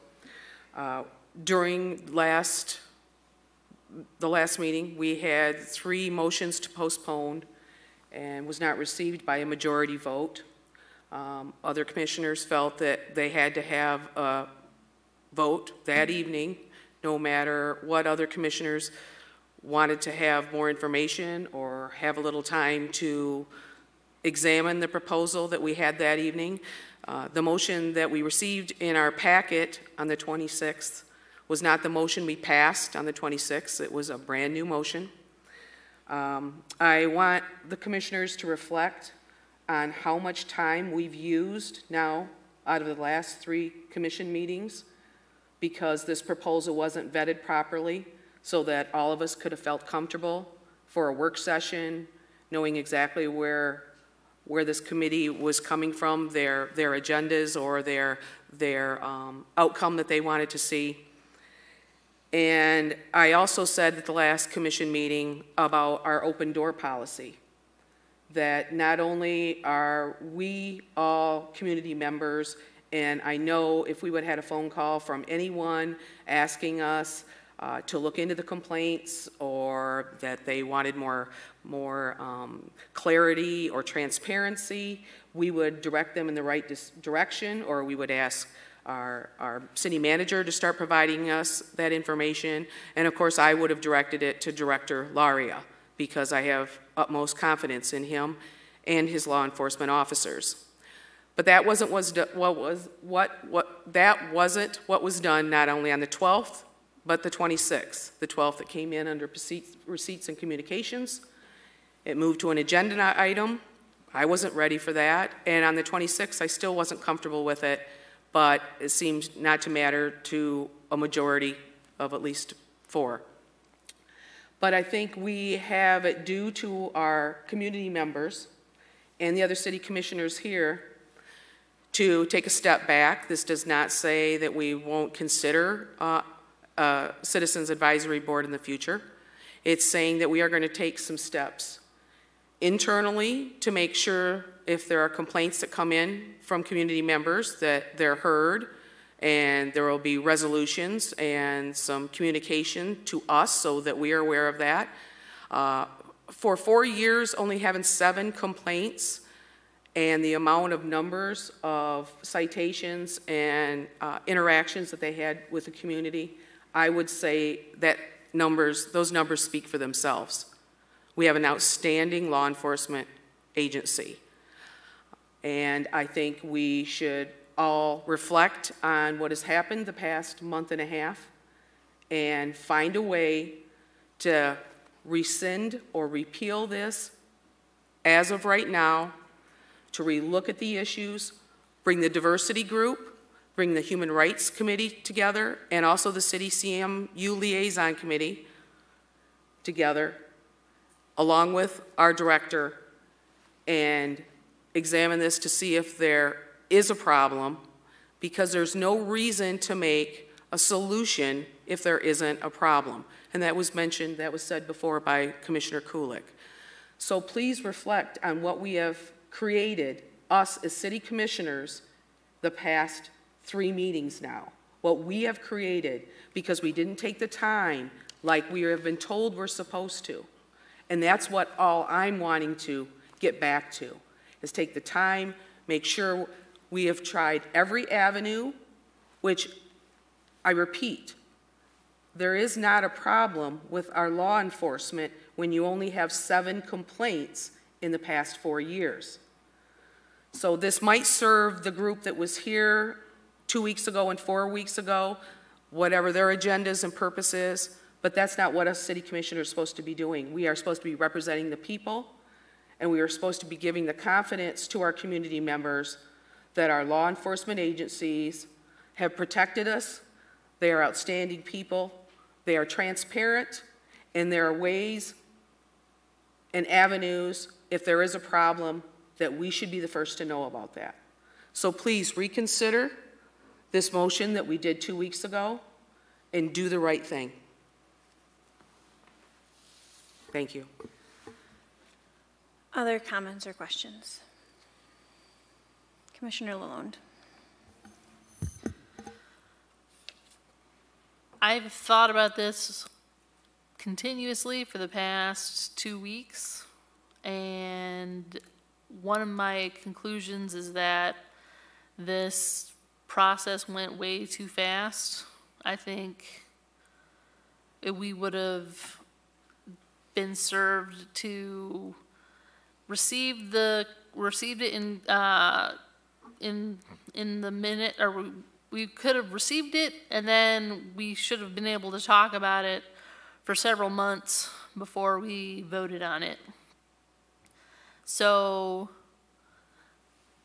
while I'm in support of a Citizens Advisory Board in general, because I believe people want to be part of the process and want to learn about what the review process is and how complaints are being done, I believe this went way too fast, and I'd be in support of rescinding.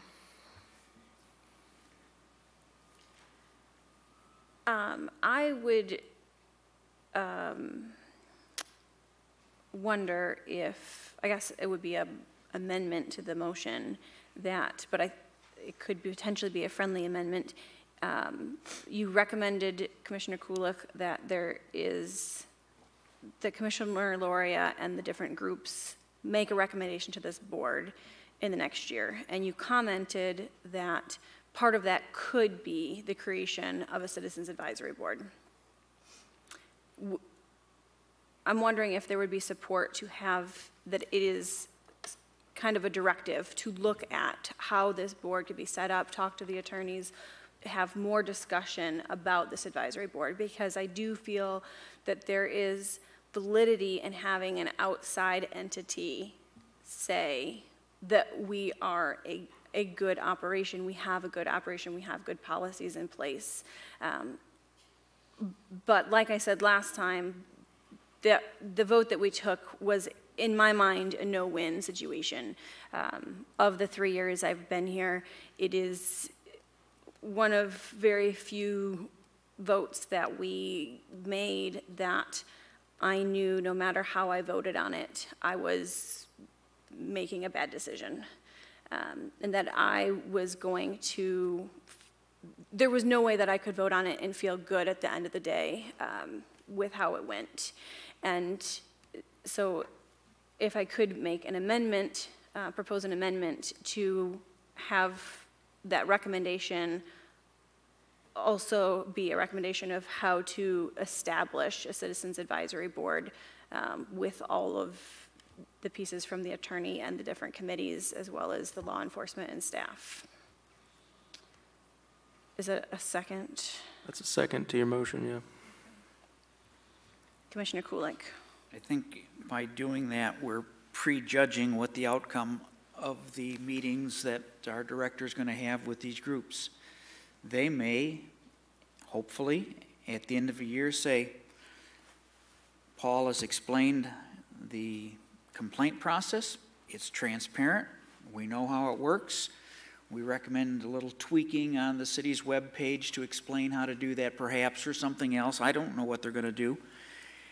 And why create a Citizens Advisory Board? We've got groups in place. Why do we need another one? I don't, you talk about transparency. Well, we've got transparency. We've got the City CMU Liaison. We've got the Mount Pleasant Area Diversity Group. We've got the Isabella County Human Rights Group. Why do we need another group? I'll be voting against the amendment. Commissioner Joseph. When we talk about how this committee compares to other committees, I feel that the charge of these other committees is not the same as what a Citizen Advisory Board would do. I've sat on the City CMU Liaison Group for, I think, about 2 years now, and maybe even, yeah, about 2 years, maybe a little more. And although the police are there, and our director is there, and we do spend a lot of time talking about interactions between students and the police, that conversation is always focused on almost exclusively 2 weekends of the year: Welcome Weekend, Homecoming. And I think what the Citizen Advisory Board is opens that up to a much broader discussion, and it's not going to be just about our students. It's going to be about everyone in the community. And I think someone made a comment earlier about the Isabella County Human Rights Committee, that one of the topics that they talked about, or one of the topics that they have not talked about, is about interactions with the police. And I don't know if that's true or not, but if that's the case, then I don't know how that covers what a citizen advisory board would do. And I'm not familiar, as I probably should be, with the Mount Pleasant Area Diversity Group, but they came to us asking for the citizen advisory board and have, you know, spent months trying to put that together. And although it was met with some resistance, they persisted and even, you know, were open to making modifications to what that board would be in the future. And so although I probably will not support tonight's motion, I won't, but if this motion passes, I sure hope that it looks at how a citizen advisory board could be created and how that can be implemented here at the city. So.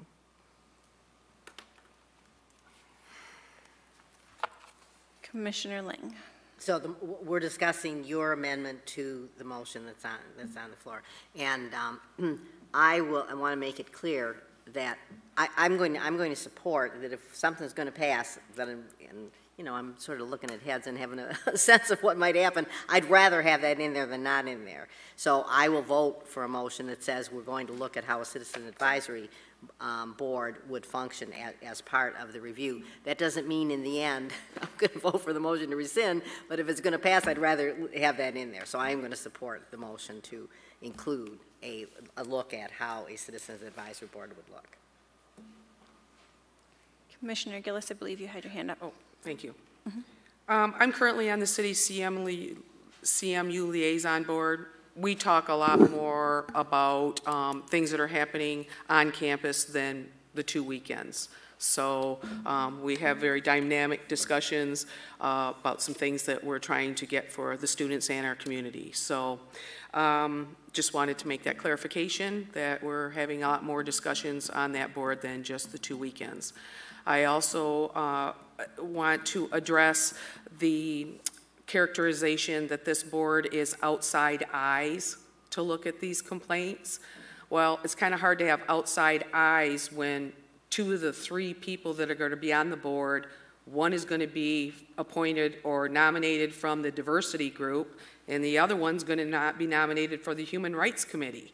So if we're already meeting with those 2 groups, guess they're not some outside eyes that are brand new to the community. I think we have ourselves covered as far as the diversity between these 3 different groups that we've already mentioned. These 3 people that are going to be appointed from the CAB are very clearly going to be from these groups that we're already discussing. So there's not going to be any new people from outside groups or that are, I don't know, from different areas because they have to be voters. And we could get their input from these different eyes from the 3 groups that we're asking to join us and work with Director Laria to make sure that they feel a sense of inclusion and that what they are looking for is not present here in Mount Pleasant. Vice Mayor Mattei. And I think I'll oppose this motion for the reasons that Commissioner Kulik had stated. I will let the process unfold, you know, based on the input of the people involved. Any other comments or questions, or ready to vote on this amendment? All those, show of hands as well as verbal if you would. Show of hands, all those in favor say aye. Aye. Any opposed? Aye. Okay, that amendment fails. So we're back to the original motion on the floor. Are there final thoughts and comments? Call the question. Okay. Thank you. Second. All those in favor say aye. Aye. Any opposed? Nay. Nay. So that does pass 5-2. Is it okay if I say one more thing? Because You're the mayor. okay. Well, you called the question before I was going to make my final comments, so, but it wasn't going to change the way I voted. I just want to say to the police officers in the room, I don't usually talk to the audience when I'm up here. I believe very strongly that we're here to talk to other commissioners, but I want you to know that I'm sorry. I believe in you guys. My family uses your services regularly, and we trust in you and we believe in you. And I apologize if I did not appropriately defend the city of Mount Pleasant Police last meeting.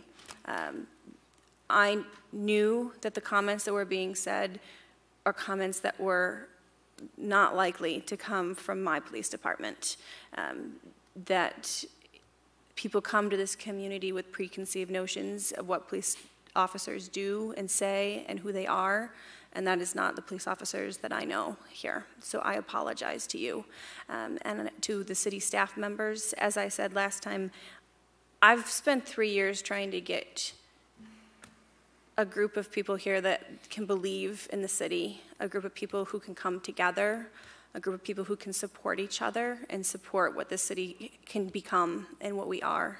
And I knew that the vote that I made was going to damage that. But I want you to know that although it was unfortunate that you guys needed to be here, seeing this room full of city staff members made me really proud. It made me proud to see you guys work together as a family and as a group and as one, because that means that you guys do commit and you do believe in this community. So thank you. Thank you for being here. All right. And you notice I didn't call you point of order. Just saying. Okay. Public comment on any agenda or non-agenda items this evening. Again, we ask that you limit your comments to 5 minutes, state your name and address. Good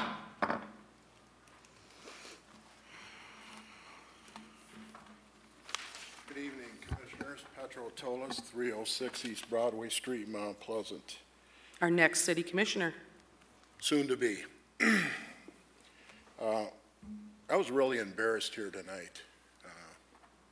A lot of these police officers, I've lived here for 50-some years. A lot of the chiefs, a lot of the officers have been friends of mine. They've always done a superior job. And with all due respect, this commission just seems to create problems all the time. What do we need a board for? With 7 complaints in a 4-year period, that are none that are racial motivated, and we have to treat these people like that? It's a slap in the face. And then some of the commissioners sit here, well, no, well, we didn't mean that. Well, what did you mean? You're going to take layman people and put them on this board, and they're going to tell these officers and the chiefs and the rest of them how to enact a complaint. They know what complaints are about, and they have checks and balances if something is done wrong. It's ridiculous. My second point is, this place was packed when we talked about the zoning ordinance. I served 8 years on the zoning board and chaired it for 4. This place was full, and all of a sudden, you weren't listening to the people. You decided, well, we're going to change the zoning ordinance, and you did. And guess what? It's a disaster, a total disaster. I was here maybe 5-6 weeks ago, and this board was supposed to send it back to the Planning Commission. It hasn't gone anywhere. And right now, we're losing tax base. We're losing businesses that want to come here. Coca-Cola plant, Parcel B, SBX, Kmart. A lot of these developments right now are on hold. There's over 14 planned jobs for local business people to do maintenance on their property right now that's being held up by the city. How do you deny somebody to do maintenance, to upkeep, and keep their business upgraded? And you talk about transparency. Where's the transparency with the regional center building? I haven't heard one time in the last 4 years how much we have into that project right now. And I think it's far exceeding $6.2 million. It's gone into the Federal Registry. The tribe's going to wind up owning it, and the city's never going to develop anything. I brought this up 3 or 4 years ago that we should never even have bought that property. Level with the people. Be transparent. It's not happening. Another thing in here, every time something gets to be a problem, we have to have a consultant come in, or we have to have a study. And we just spent $40,000 on meat here. Seriously? Thank you. Meet here.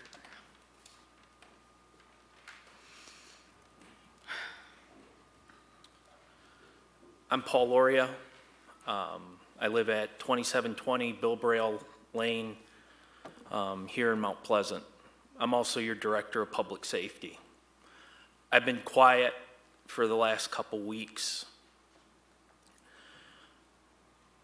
I think what happened tonight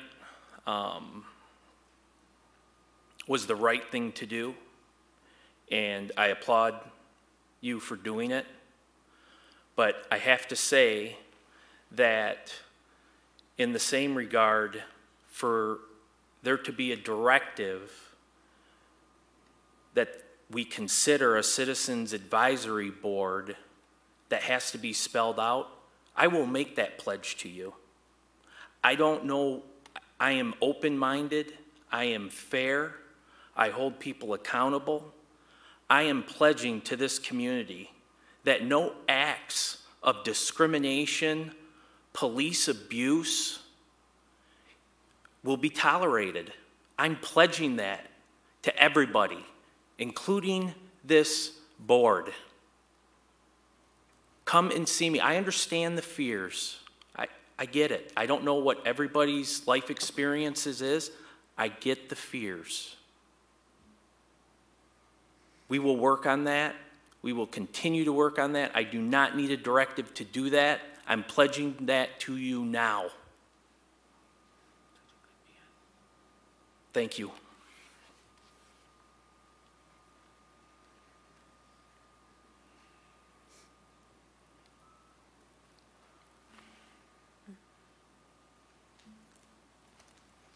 You remember me, Chuck Morrison, I was up here a little bit ago. Yes, we remember. I do appreciate you all taking the time to revisit this issue. Yes, you're right, Commissioner, it is a very passionate issue from all sides. I think we all learned a lot tonight, and unfortunately some of the feelings that some of our folks had, whether they were intended or not, is how it came out. So there were a lot of facts that I did read off to you tonight. The only thing I want to say is I do appreciate you taking the time to revisit this, and I definitely feel like we have a tad bit more support than I thought when I walked in. Thank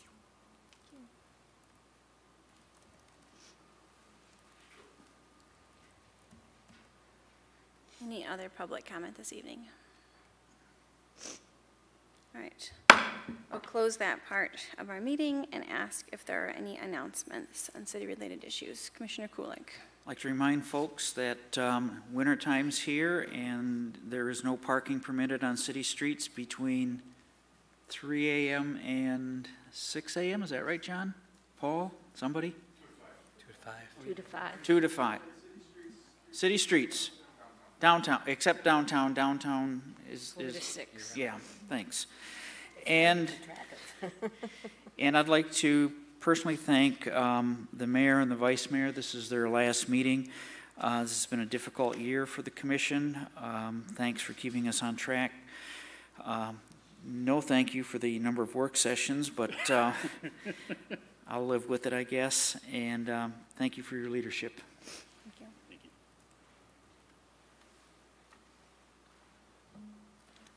Commissioner Gillis. I would like to say it was a great Christmas parade downtown, not last weekend, the weekend before. And a thank you to the Bridenstine families for beautiful fireworks that we got to enjoy that evening. And I also wish everyone in the community a Merry Christmas and Happy Holidays. Okay. Anyone else?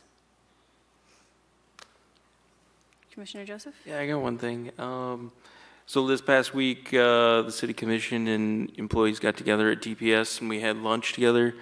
And our city manager, Nancy Ridley, gave us a big speech about what it means to be a city manager. And really that speech, although it entailed what her job role is, it talked about all the functions of the city and what every employee does here and what this commission does and all our other boards. And I just wanted to say that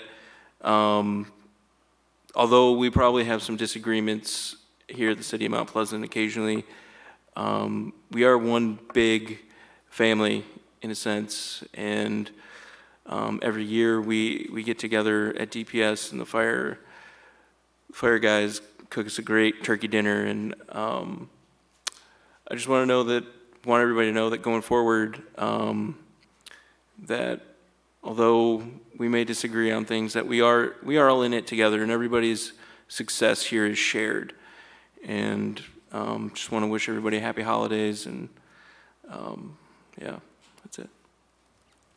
Thank you. Mayor, I have one thing. Yes. As part of the Toys for Tots program, our police department is hosting a Cram the Cruiser next Monday night from 6 to 8 p.m. December 17th. So if you'd like to donate some Toys for Tots, that would be a great place to do it. All right. You want to do yours? I have a couple of things too. But. Well, I have a couple of things, but I'm assuming everyone else is They're done. Or, okay, so I don't know, like, is this going to be our part of the meeting now? This is us. Mayor and Vice Mayor show. So, okay, do we do the? You can go first. Whatever you want to do. Okay.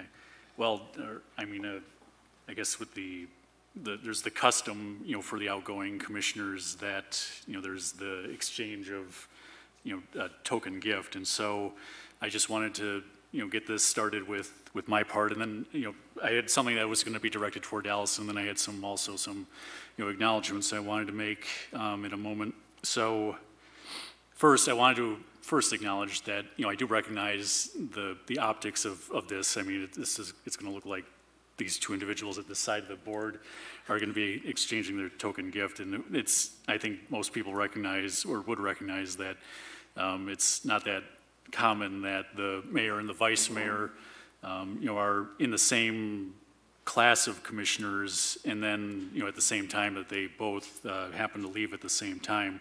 So this is a unique circumstance for, people who keep track of that. So first, I wanted to, acknowledge that I had first met Allison 3 years ago when we both became candidates for the City Commission in 2015. And as I've now known her and worked with her, during this time, I thought she was a great candidate at that time and an even better public official.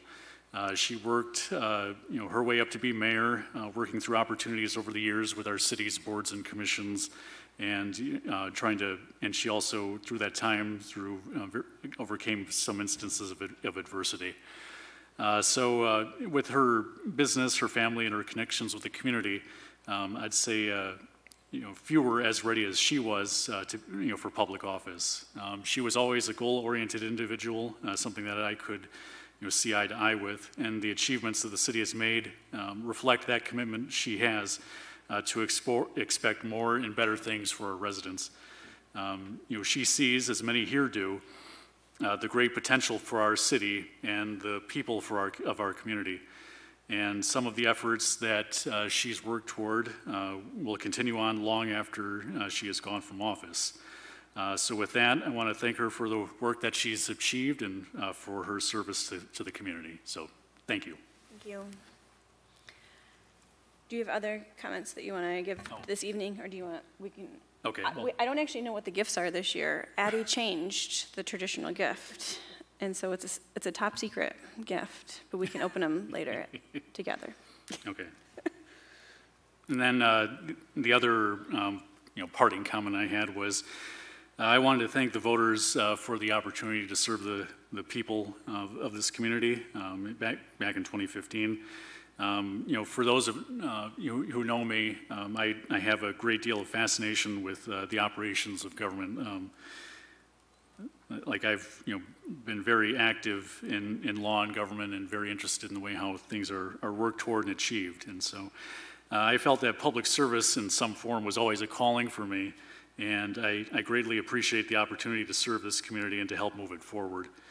I'd encourage everyone to participate and even run for office where they can. It was always a great opportunity to meet with voters and to hear their concerns and try to address any issues that they have and hopefully to solve the problems that they may have. I enjoyed every moment that I had here on this commission. Even through the tough times, those were always learning experiences that I thought provide a lesson toward long-term improvements. And so it's easy for me to say that, because I have high esteem for the people that we worked with, through these 3 years. And I just wanted to acknowledge the work of our administration, from our manager Nancy Ridley, through the senior staff that we have here at every meeting, Mr. Loria, Mr. Zhang, Ms. Cornexel, Mr. Merdeza. And I'd also like to acknowledge the work, that I had some opportunities to work with Mr. Howard and Mr. Kane, the city planner. I think the city is in good hands with them, and each of them see the potential in this city. I think they're all responsive to the needs of our residents here and to what this commission requests of them. And I think they have a great deal of skill using the resources that they have available. And so you've all been very great to work with. Also, I'd like to thank this commission.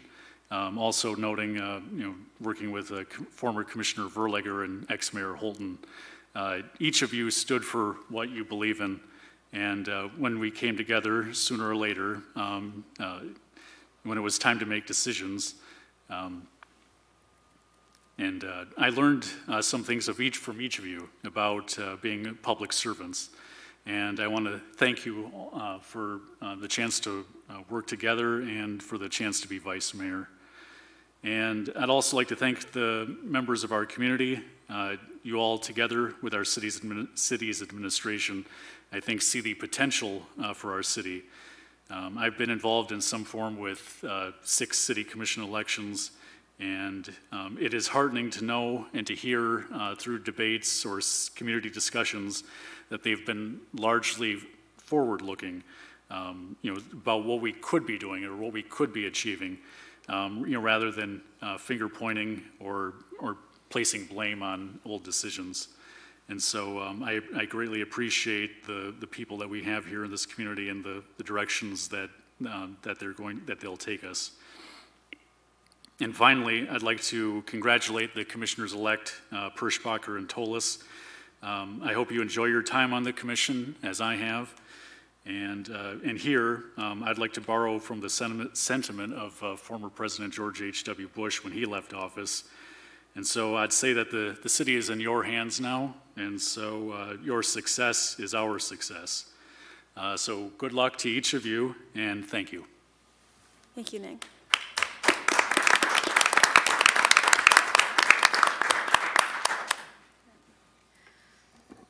So I was going to give your thanks last so that the gift could be opened. But I just had a couple of comments. One, I wanted to acknowledge the city attorney.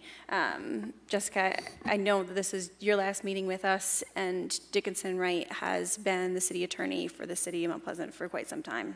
And I want to acknowledge all the hard work that you and your firm have done, and thank you for that. And we chose to go with a different attorney firm going forward, but it wasn't because you guys did anything. We are leaving on great terms, and we all felt very confident in the work that you've done, and we hope that we can continue to be on good terms with you. And thank you for all of the work and energy you've put into us.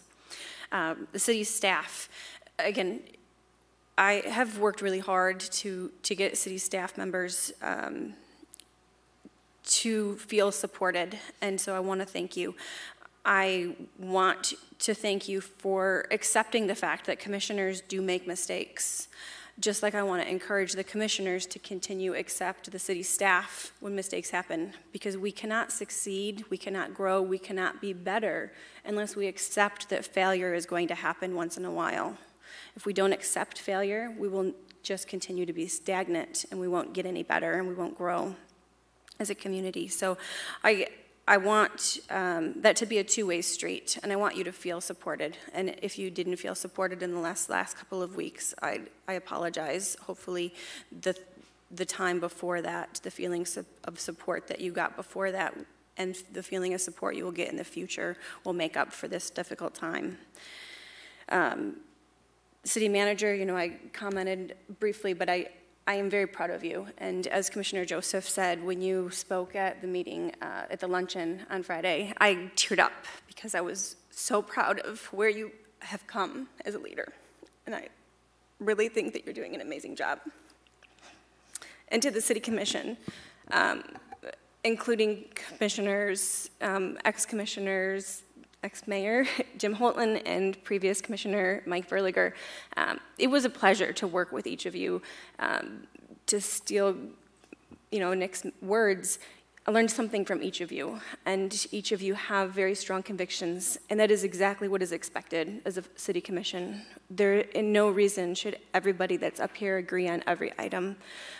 This year, we did a lot of that. We did a lot of going through what are the items that we disagree on, because we know those are going to exist, and how can we work together to come up with something that is best for this community. Having people on both sides of the aisle makes this community better, makes this community stronger. And the aisle doesn't have to be Democratic and Republican like it is at the federal level. It can be issue by issue and how we believe on things. And I think that it continues to make this community a better place when we work together and we show leadership and we show vision and we show what this community could become. So thank you, and good luck. You have a lot of, we dealt with a lot of large issues this year. You know, we did the zoning ordinance, we did medical marijuana, we talked about the Citizens Advisory Board, we talked about snow shoveling, we talked about so many really big issues, and you have even bigger issues coming forward. And there's a part of me that's happy that I will not be here for that, if we're being honest. And then to Nick, we have worked together now for 3 years, and not only on this commission, but also in other parts of our lives. Our paths are starting to cross more and more. And when people say, what is it like to work with Nick? I say, well, he's a very quiet guy, but when he has something to say, it's brilliant. And that is true. You always come out of the woodwork with well thought out comments and questions and ideas that really make you go, wow, wow, you are really something. The way that your brain works and the things that you come up with are genius. And so thank you for being here and being a part of that and helping to almost slow me down a little bit and make me think about things.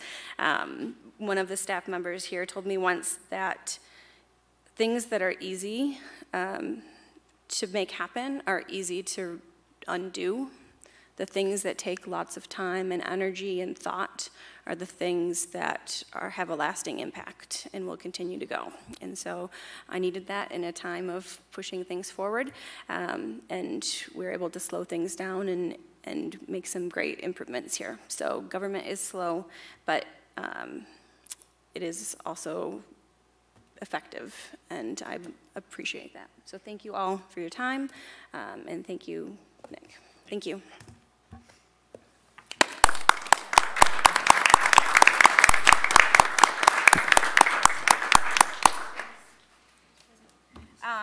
Unless you guys want to watch the present opening, I would accept a Move to adjourn. motion to adjourn. Thank you. Second.